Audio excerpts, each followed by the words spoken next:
Should you summon on the LR Kale and Caulifla banner? Well, that answer is actually complicated by the nature of how amazing this unit is and how bad their banner is. So we've got to take a look at this in parts. I think brand new players, absolutely not. Do not touch this with a 12-foot pole. It is a terrible starting banner for you guys. Newer players with hit, maybe if you're feeling lucky. Veteran players, yeah, I think it might be worth it. Free-to-play players, Dolphins, sure, maybe. And whales, yeah, definitely. This card benefits you guys the most since it leads a category with so many LRs on it. I tried to sum it up quickly, but we really do need to take a longer look at this unit and the banner, so let's go to the long answer. Hey there everyone, my name is Waffles the Asian Yenbear, and today we're going to take an in-depth look at LR Kale and Caulifla's banner, and hopefully it'll help you make a decision about whether or not you should summon on this. So first, let's get this out of the way.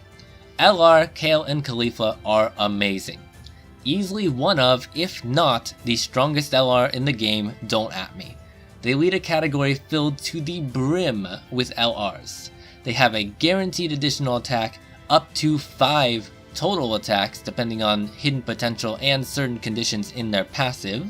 They give themselves ki with each attack. They dodge up to a 66% without investment. They build up their defense with every super. Their attack goes up by 10% for each Universe 6, Joined Forces, and Pure Saiyans category ally, and it stacks. So just counting both LR, Kale, and Caulifla's on the team, you've already got a 60% buff. Then you count everything else even as just one of those categories, we'll say Joined Forces for the team category, that's another 50%. So at the bare minimum for their category team, you should be getting a 110% buff to attack. They are good. They are incredible. They are so good that I cannot blame anyone else for ignoring the rest of this video and just trying to pull them. So clearly they are good. If I'm being honest, this is probably one of your best chances to get them. That being said, it is not your only chance, and when I say best chance, it is still not a high chance. Like I said in my cooler video, players need to look at the value of an entire banner when making their decisions, and when we look at their banner, it's not great. LR banners typically have a reputation for being a terrible value per stone, and while this banner is one of the better ones, it's kind of a low bar. So let's take a look at each of the other units, starting with the best and working our way down.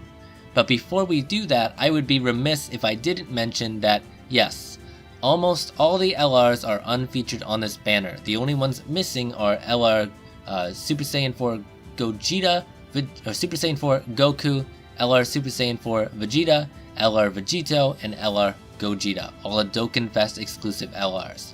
So they are all unfeatured, but it is out of a pool of 190 units. That's 15 LRs out of 190 units. So if you're hunting for just those, there are definitely better banners, but if you get them, they are absolutely a win. Okay, now let's get started here. Now the LR is clearly the best, but after that we've got the new base form Caulifla and the new base form Kale. I think a lot of people aren't actually giving this Caulifla enough credit. Guaranteed dodge, even if it's only against Universe Survival Saga or Pure Saiyan enemies, is incredible. Even if you're not facing those categories, she still gives herself plus 6% dodge for every Universe 6 or Universe Survival Saga category ally. And, like the LR, it stacks. She is never going to be getting hit if you're using her on a hits team. It is amazing.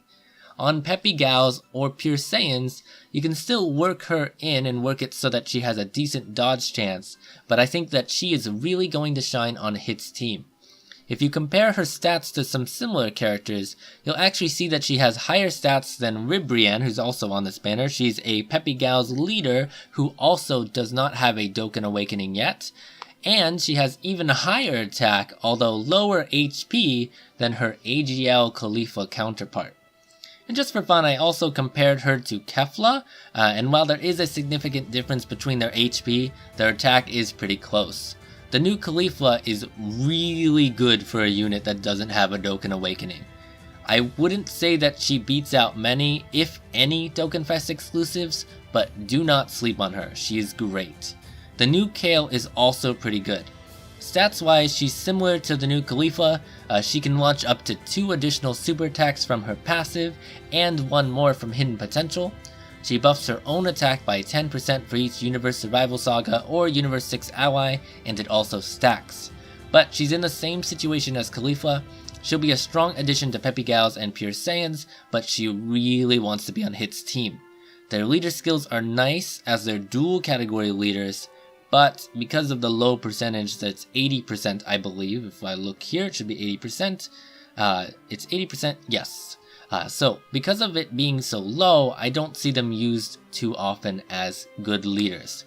Now Kefla is also in this group. She's a great unit, a fantastic orb changer. She has a little bit of everything, including additional supers and a good dodge chance. She can even be a pretty darn good Potara leader, although she does clash a little bit with LR Vegito because she does take those int orbs. She's not even really featured that much, so I'd say she's a pretty good pull if you don't already have her. Those are the best units on this banner, but something I should remind you all of is that none of these are Dokkan Fest exclusive, and 2 of them are waifu cards, which are usually get featured on their own discounted category summons with a guaranteed featured unit every multi. Well, then you've got the next tier of units. She's down over this way. There she is. Bula or Bra, however you want to say it. She has the Turles passive, which means she gives all allies a 40% attack buff on rotation. She's also got a really nice dodge chance in her passive for each Peppy Girl's ally, or Peppy Gal's ally, but it's unfortunately capped at 60%. Still, she's an excellent unit for all the teams she fits on, but again, she's a waifu card, so she can be featured on the category summons. Then we get into the good but not great pulls. These are things you would be happy if you got them unfeatured in the last slot of a better banner, but not characters you would actively chase.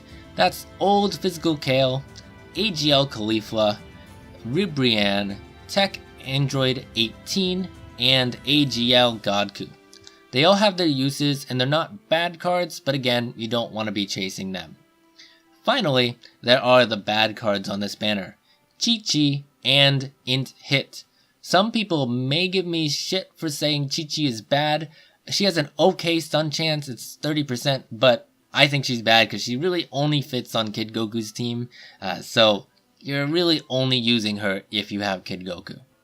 So anyways, what does this all amount to? Well, it kind of depends on what you consider to be a win and what your goals are. If you want the new LR, it's going to be a bit of a low percentage per multi. It's about 4% chance to get them. That being said, they are just so good that it might be worth risking that chance, but that's a call that you have to make. If you want any LR on this banner, including the unfeatured ones, it's about a 15% chance to get one per multi. Odds will go up if you also want Kefla. I would say she might be worth chasing since we don't see her featured that often. About 8% per multi for her or LR Kale and Caulifla. About a 19% if you want the other LRs too. If you don't want to wait for the waifu banner to get the 2 new base Kale and Caulifla, that's up to 15%. With the unfeatured LRs, that's going to go up to about 26%. And then if you also want Bra, you're looking at a 30% chance with the unfeatured LRs. Beyond those, I wouldn't recommend going for anything else. So, should you summon or not? All of these units are or will be available on other banners, but this is still your best chance to get the new LR. Take a look at your box, check what teams you can use this LR on, then decide if it's worth risking those odds to you. Normally, I would flat out say no, but this LR is just so good that I think it may be worth it. Something else you should consider as well is that we now know the Golden Week units are going to be Transforming Trunks and Zamasu. They're likely going to be great cards as well with better banners than this one. So personally, I think if you're new, don't summon on this banner. If you're re-rolling and want to try for Tech Hit and LR Kale and Caulifla, okay, do it. Veteran players, think it over with the details I just gave you. Now, am I going to summon on this banner? Yes. You've probably already seen the first video. It went up earlier this week and I did not get lucky. However, I am going back in on this unit because I feel like my box has good enough leaders that I could skip a couple months of banners and be okay. As well as I can use them on every team except full power that they're on, so for me personally, I think it's worth risking those stones. Make of that what you will. Thank you guys so much for watching. I hope it was helpful for you. Whatever you decide, let me know. There's definitely no wrong answer here, I think. And I can't blame anyone who decides it was worth it for them. If you do decide to summon, good luck, and I'd love to hear how it went. I already recorded my second session summons, and they should be going up this weekend, so I hope you look forward to that. All that being said, I hope you have a good day, good week, good life, and subscribe for more Dokkan and gaming content. Goodbye!